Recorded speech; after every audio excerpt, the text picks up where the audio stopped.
We all have our favorites. We all have our go-to things. We have our minor habits. But when those habits and these go-to things become kind of addictive, that is not a good thing. I have finally been able to fight back against my $100,000 addiction.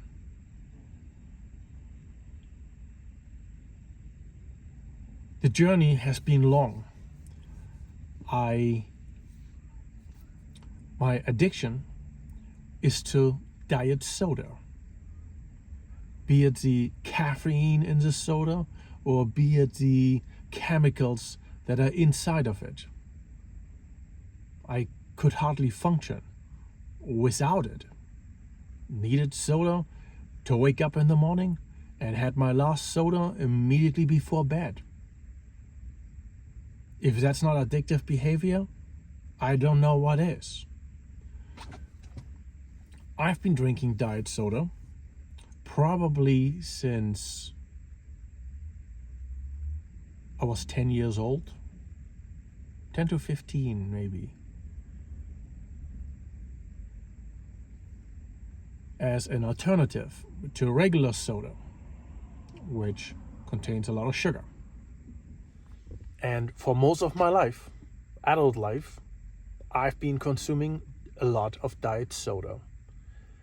Many days, I would consume nothing but diet soda. A glass of water, nearly unheard of. Not a good situation. But how do you get the willpower and even the idea that some of your behavior might be addictive or that you want to stop that behavior? When do you know this needs to stop? I think for most of us, the realization that something needs to stop or change comes from outside triggers. Sometimes it's our body reacting. Sometimes it's other people telling us. And sometimes it might be situation-based. There could be other factors, of course. So this is what happened to me. Over the last, let's say, 2 months, I had the feeling that my diet soda was way sweeter than what it should be. And I have already been on a diet. And I've been very successful with my diet. It's called the Carnivore diet, which essentially eliminates all carbohydrates and sugars, but also encourages to eliminate substitutes, which diet soda contains in the form of aspartame. So I used to get my little 20-ounce bottles of diet soda for convenience on the road. And once in a while, if I was going to McDonald's or so, I would get a large cup of diet soda from there. Sometimes I would just go in to get a diet soda, not even eat anything. Anyway, both cases, the bottle and the fountain soda from McDonald's appeared to me to be way sweeter than what I remember. Diet soda in particular sometimes has a reputation of tasting a little bit more like chemicals. And this was essentially gone. Did they change the recipe? Possibility, but usually they announce that. They also have a different product which is called Coke Zero, which is also having, it's a different version of diet soda, really. But they tasted sweeter. They tasted so sweet that I felt this can't be right. Maybe at McDonald's they switched out the boxes by mistake. They connected the regular Coke to the Diet Coke tap and vice versa. Possibility, human error. But it wasn't just at one location. So I still had the problem that the bottled soda had the same issue. And I wasn't comfortable. I wasn't believing anymore that this diet soda is diet soda. And because I was on a diet, I needed to make sure that my weight loss journey remains successful. I did not want to jeopardize that. I was on a good track, and I was not willing to let anything interfere with that. So I'm having a problem. I'm having a problem that my favorite beverage is one that I was no longer trusting. This wasn't good. But I kept going on that for at least another month. Then I had a second outside influence. My favorite places where I normally go to get my soda, besides McDonald's, would be like a convenience store kind of setting, like a 7-Eleven or something, right? And they sometimes have deals, sometimes they don't. But I essentially live on the road because I work on the road. So I would, just before work, load up with my soda for my workday. They didn't have anything chilled. Well, it tastes horrible warm. So I had to go from my normal store, take my time out, and go to a different store, hoping that they have it. Sometimes they ran out. But then the latest version was that they ran a special where they had an entire shelf right by the register with all these bottles of diet soda, but the fridge was empty. There was nothing even in the back of the fridge. They put essentially their entire stock up front to make a nice display and only had a couple of bottles in the fridge. So whenever someone buys 1 or 2, 3, 4, it's empty. And they won't replenish because they don't know, they don't pay attention to details like that. So this created a problem that, yeah, they have the product, but they don't have it cold, and I'm not going to drink it warm. So now again, I had to go to a different location, taking time out, delaying my start of work, driving around, not knowing if the second place even has it, or if they have the same problem. And this rubbed me the wrong way. So I had a soda that tasted too sweet, so I wasn't trusting it. And the retailers I was buying from didn't have it in stock properly. Until one day, I've had it. I said, I don't want to deal with you people anymore. If you can't keep your shelves properly stocked, I'm not gonna buy from you. Kind of weird. So I was on the mission to punish the retailer because they had me mad. And what did I do by punishing? Well, don't buy there. But they also had the best deals. So I was going one step further because I was so mad. I like my convenience, right? I like things to be organized. I want things to be smoothly running. And the moment someone throws me a wrench, I'm not happy. It's not that I can't deal with it, but I'm not happy. It's like I'm expecting, or I'm choosing my business partners, my suppliers, based on their reliability. My trading partners have become unreliable. So I wanted to punish them, stop buying from them.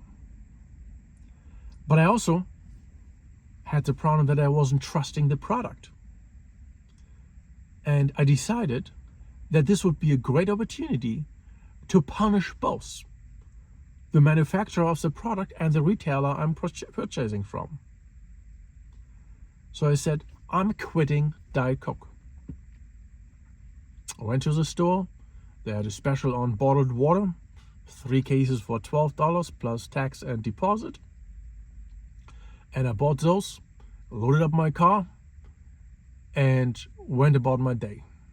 And I can tell you, The first day, 2, 3 were very weird. The whole first week was kind of weird. The water didn't taste good. It didn't have anything in it, right? No flavor, no bubbles, no caffeine. It was essentially lacking everything that I was addicted to. That it didn't make me particularly happy.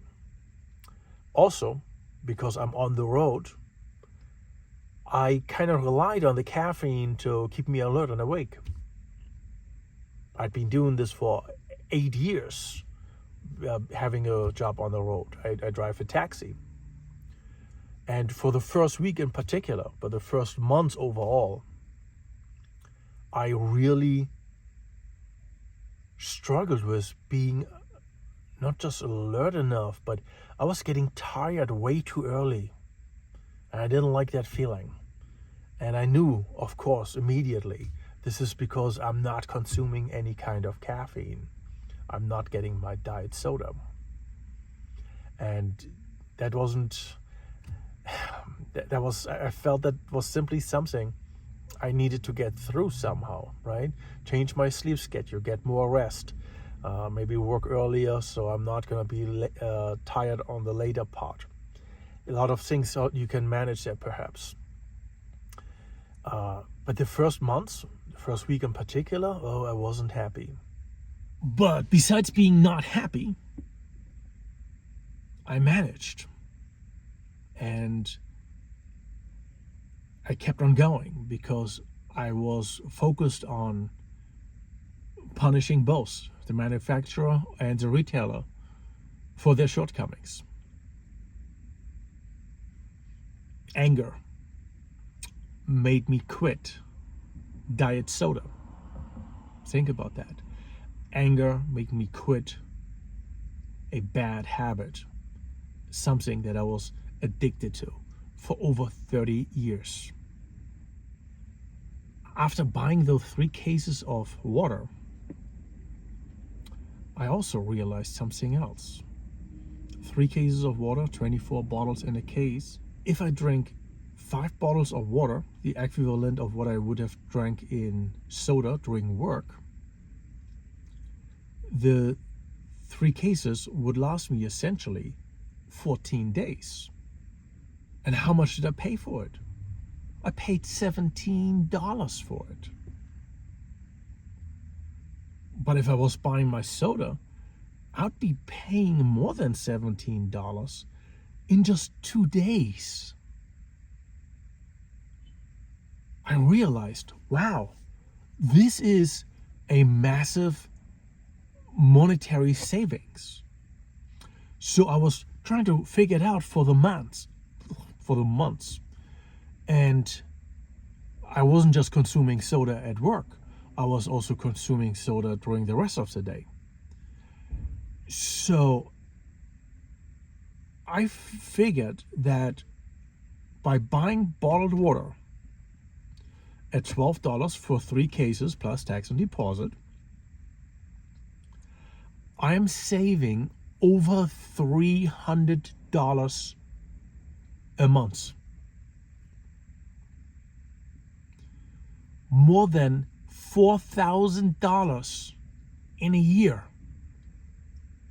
That was my financial savings by switching from soda to water. And if I was drinking tap water, I could bring that down even further.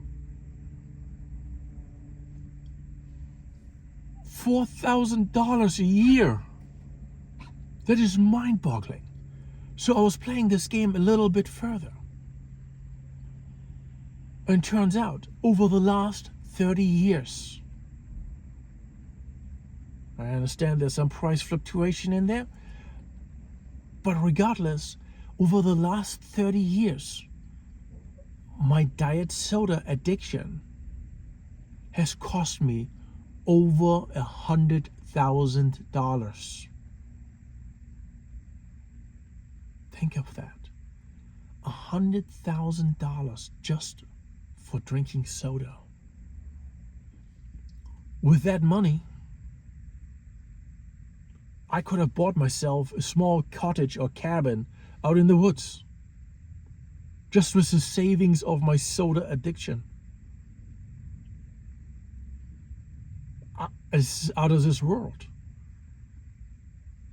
You can make similar calculations for cigarettes, for weed, for alcohol, for essentially anything you may be addicted to that you consume on a regular basis. Calculate the price of the substitute, and the difference would be your savings over a 5, 10, 20, 30 year time span. And imagine what you could have done with that money. All the other goals and dreams you are having, many of them could have been paid for with the cost of your addiction. That's crazy. Absolutely crazy. How in this world are we willing to live like this? When are we gonna wake up? Is every addiction easy to fight? No. Some are much worse than others. Perhaps my diet soda addiction is one of the easier ones. The proper amount of anger helped me to put an end to it. What does it take you to change something? What does it take you to say enough is enough? Right? Think of the things that are in your control. The beginning of a change is never easy, but I think when you're angry enough, you can get through that hard phase. And once you're through that hard initial phase, you cherish every moment of it. You say, yes, I can do this. I'm strong and I can fight this under my own terms. I don't need anyone to tell me what to do and how to do it. I have this. And boy, $100,000. So many things that I'm working on right now, just painstakingly saving money and turning dollars over to make sure I get the best deal out of things. Some of my goals would have been done already if I had just been able to fight my addiction or say, I don't want this anymore. There's a huge lesson in financial literacy in here. But this video is not about financial literacy. It's about the addiction. For me, the loss of trust and the anger of the supply chain made me quit.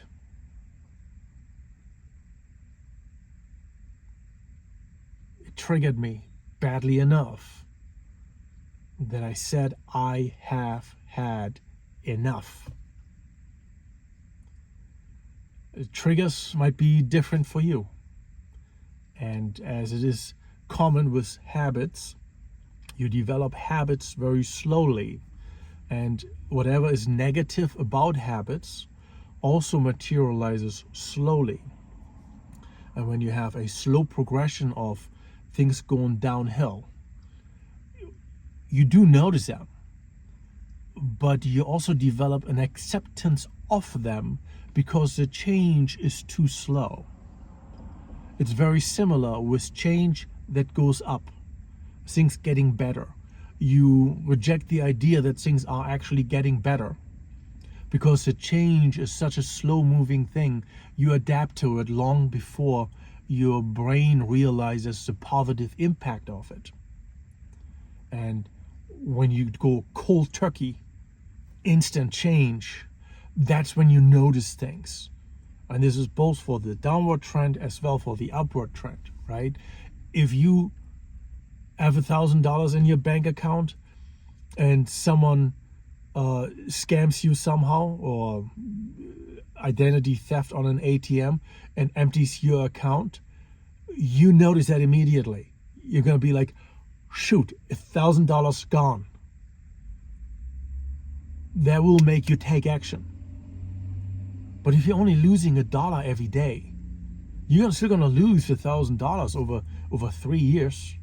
But it's such a slow decline. It's like, yeah, you notice it, but somehow it doesn't trigger anything in you. And it's the same thing the other way around, right?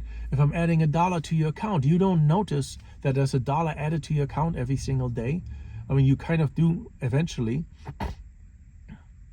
but it doesn't trigger anything inside of you as being, oh, this is great. But if I'm depositing $1,000 in your account by mistake, and you're going to look at that, and you're like, ooh, $1,000, let's go shopping, man. Yeah, all of a sudden, you see the hard impact of quick change. Slow change is always discounted. Fast change is the only thing we properly recognize. So it applies to money, but it also applies to addiction. It applies to our habits, of our behavior, of our environment. It really applies to like everything around us. And yeah, you will say probably that addiction is not that bad. Oh, it's not a deciding factor. Oh, it's like, oh, that is what's ruining my life. That is the thing why I can't have X, Y, Z. No, you discount it.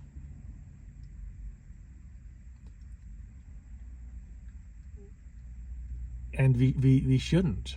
We need to be aware of what our poor habits do to our progress and our well-being. It's not a problem of society. Is there going to be products and services that are no good for us? Yeah. Is anyone forcing you to sign up for them? No. That is free will. But once we sign up, we probably have a really hard time quitting whatever it is because, oh, it's so good, so nice, so convenient. Oh, it doesn't cost that much. Well, my soda addiction has cost me over $100,000 over a 30-year lifespan. Do pennies matter? Oh, they sure do. And I am responsible for it. So now that I've quit my soda addiction, and I've really stopped roughly 4 weeks ago, I can say I'm no longer interested in drinking soda.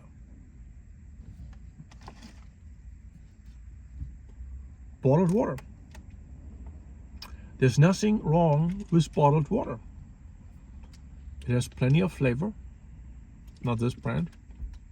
If you want to go for the best water out there, try Fiji water. Fiji water, like the island, the country, Fiji. But drink it at room temperature. It is an amazingly refreshing, good tasting water. It's also expensive. Cheap.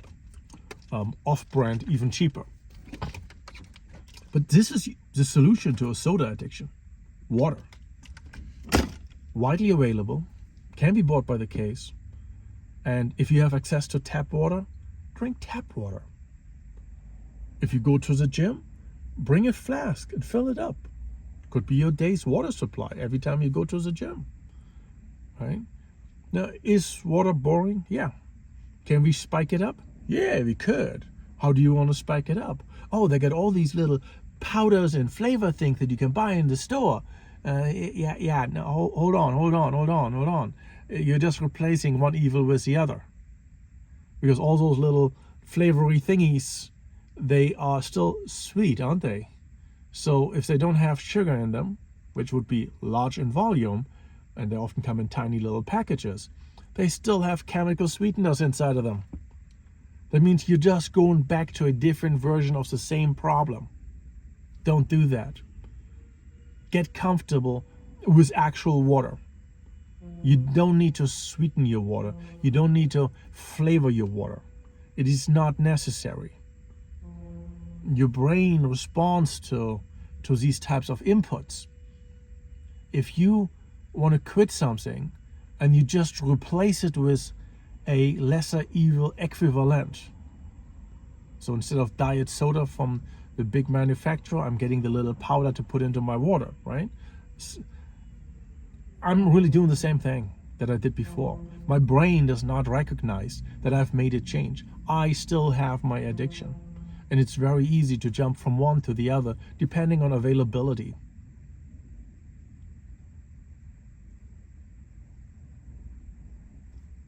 Now, there's two components, and this is the sugar part, right? This is the sweetener part. So in the diet soda, we have three components that we could be addicted to. The sweetener is one, aspartame. I believe is a horrible addictive chemical. Even if it's not officially addictive, it's definitely keeps you in the habit, not willing to really quit. The second component is caffeine. I relied on this diet soda for my caffeine. And I guess the better thing to do would have been to make a cup of tea. But then it takes a lot of work and effort. It's not really readily available.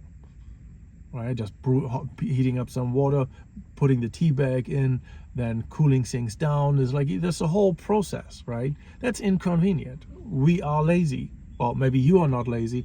I am lazy. So making tea to get my my caffeine wasn't an option. I didn't live the lifestyle and didn't have the habits of making that a regular thing. I was too lazy for that. The third component, 1, 2, 3. The third component is carbonation. We actually have people who are actively addicted to carbonation, bubbles in the water. And I have to admit, water without bubbles is boring. Water with bubbles is more exciting.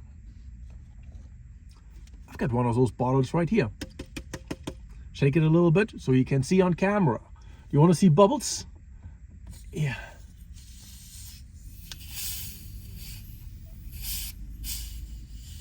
Ooh. There's bubbles.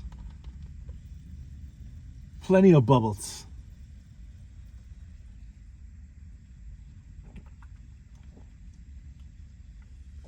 Ooh.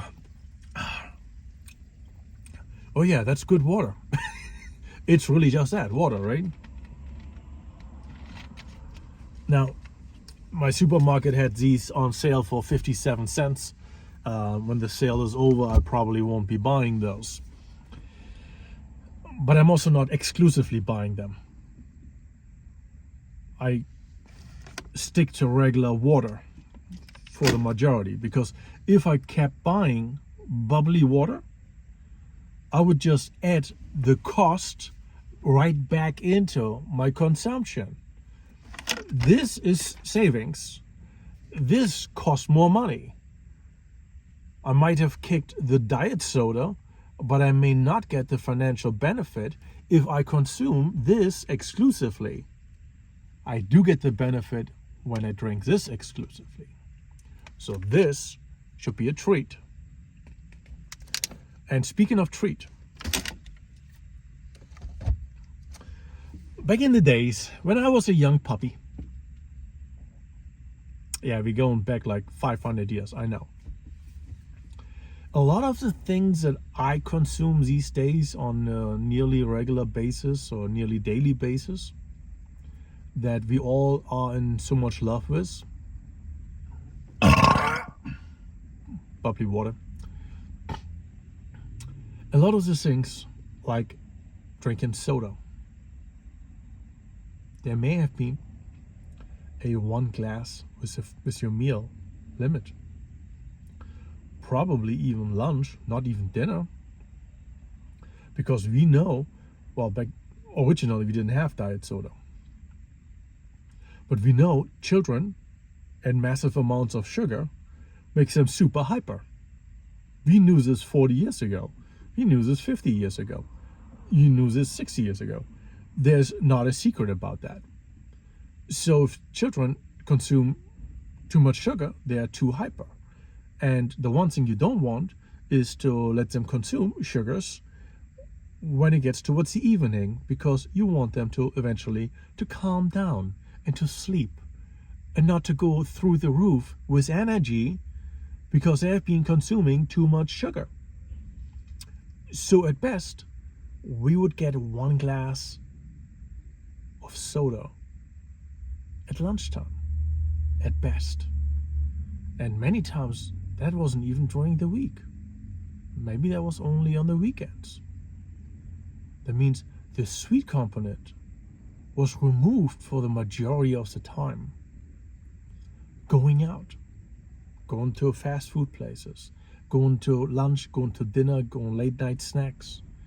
Those things were all treats. In my family, we never really went out on a regular basis. We went, I would say, we went out maybe 4 times a year for special events. Do you know how much money that saves?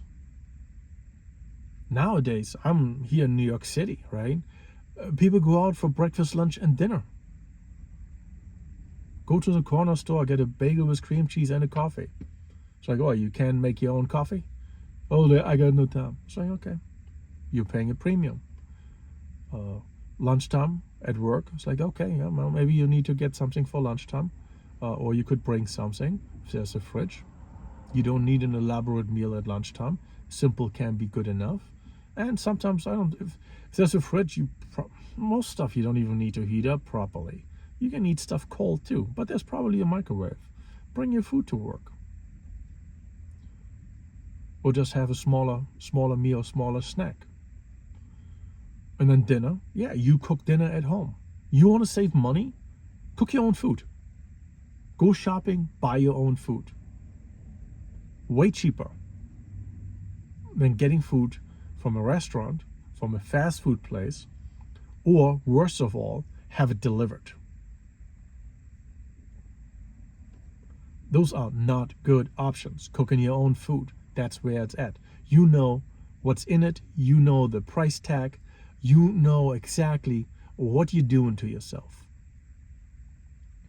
You have a different awareness because you have to actively purchase things that are not good for you, if that is the route you want to take. Way different today. Today we are going out all day long. We want to enjoy all of the things that the food industry or other parts of society have to offer. We are entitled to everything out there. And we get addicted to that entitlement. It's not the products that we are addicted to. It's the belief that we are having a right to have those things every day. That's bad. Seriously bad. So addiction is part of that. Right? I want to live the good life. What happened to moderation? What happened to creating special moments? Because just like with soda too, if you have it every day, every meal, and everything and every time in between, where's there something that is special? Or on Thanksgiving, I heard people say like, oh, it's a tradition when we have our Thanksgiving meals when you have a glass of Coke. It's like one glass or one can of Coke with your Thanksgiving meal. It's a tradition. That's one. What are you drinking the rest of the year? Probably this. Much better. When you consume things in too great of an abundance, they're no longer special. They're the norm now. And if you want something special, you need to go all the way out to the exceptional to find something that's actually exciting. There's one thing I like. I used to go out a lot too. I also used to work in restaurants, so I know about regulars, right? But there's one meal I really liked, and I used to eat it once, maybe twice a week even. There's a Jamaican restaurant not far from where I live, and they have a delicious curry goat. Yum, yum. But I was eating it once or twice a week. It just became a new habit. Nothing special about it. Now, I haven't had it in like 2 years.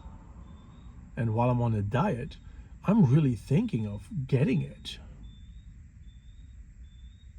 as a special treat. So I've got to find an event that could be special. And what I'm going to use. Ah, well, see, I'm making the plan. I'm making the plan to be different, or to create something special, right? So I'm on a diet, and around January 3rd or something like this, it's going to be the 5 months mark. And when I hit the 6 months mark, that's the beginning of February, that is when I'm going to treat myself to a meal of curry goat from the Jamaican restaurant. I'm planning this ahead. I'm going to have one treat after 6 months of being on a diet. That's not bad. It's reasonable. I could celebrate my accomplishment up to that moment with a special meal. In particular, a meal that is still technically in line with my diet goals. I like the curry flavor, and I like the goat. Two good things. The parts I'm going to be skipping, the rice. I know the rice and peas is really delicious too, by itself and with a gravy on it. Oh my God, to die for, right? And then the vegetable, usually what is it, like steamed cabbage or something? That's delicious too. But I'm going to skip those. I'm just going to eat the meat.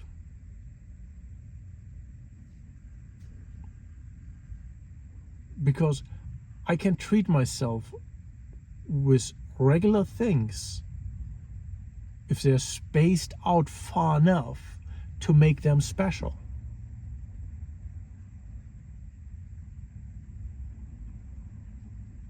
So I try not to make it a habit, because everything that's a habit can end up being fairly addictive. There's a line between just habit or addiction, but a lot of drugs, we talk about their habit forming. The question always is, how easy is it to quit that habit?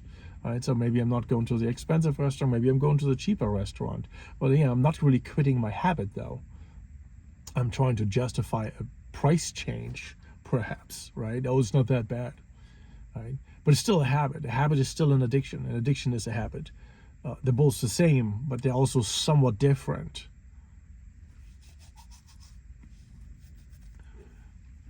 So I can plan this. Anyway, long story short, I quit my diet soda almost 4 weeks ago, or just about 4 weeks ago. I've been clean ever since. I no longer have any interest in diet soda. I don't need a caffeine replacement. My awareness or my alertness is slowly adjusting back to normal levels where they should be. And going forward, assuming I'm going to be living for another 30 years or more, I know that from this moment on, I will be saving $100,000 by quitting my addiction. I wasted $100,000 in the past, but I'm going to be saving $100,000 into the future. And if you want to quit, you can do it too. You have to figure out, what is your trigger? What is your trigger that gets you so going, so upset, so this, so that you say enough is enough and I'm no longer going to do this? Figure out what your trigger is. Just saying it's January 1st and I want to go on a diet or I want to do this or that, that's not good enough. A change of the calendar is not good enough to keep you motivated. It's not good enough to keep you truly inspired. And it's not good enough to get you to where you want to go.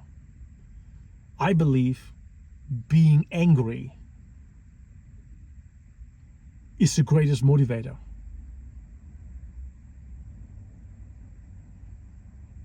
Because anger comes fast and hard.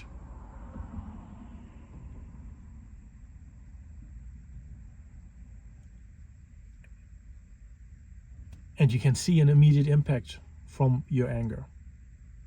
Because you can see the changes that you create. Where you're not willing to take it. Right? You're saying no. Enough is enough. I think anger is the perfect tool. And I'm generally speaking a very calm person. I don't get angry very easily. I don't respond to I don't know, any form of bullying, name calling, or other things. All meaningless to me. You could even say that to a large degree, I am way too calm. It is what it is, but it's not. And if there is something that you are doing, right? We're not talking about things that the outside is doing, but things that you are doing, that I am doing. I can use my anger to change my own behavior. But I need to be really steaming mad. I can't change the outside world. I can't tell Coca-Cola to stop selling or to stop advertising. Why would they? There's no reason. Because they're going to tell me, well, if you don't want to drink it, don't buy it, dummy. Right? And that's exactly it. I am the one who needs to change. And my change is more or better motivated through anger. Anger is what I can channel my change through.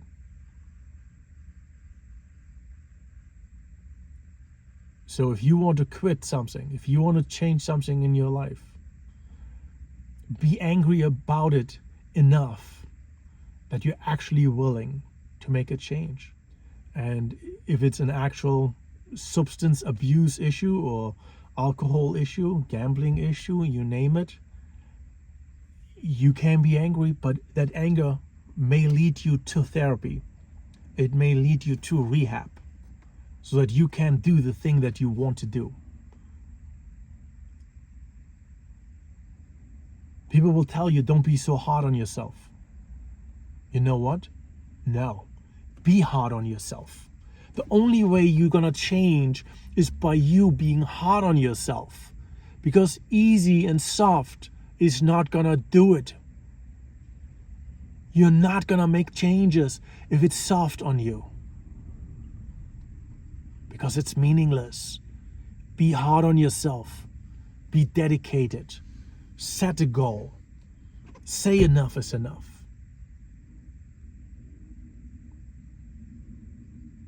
I think that's all I have. Anyway, you people have a nice day.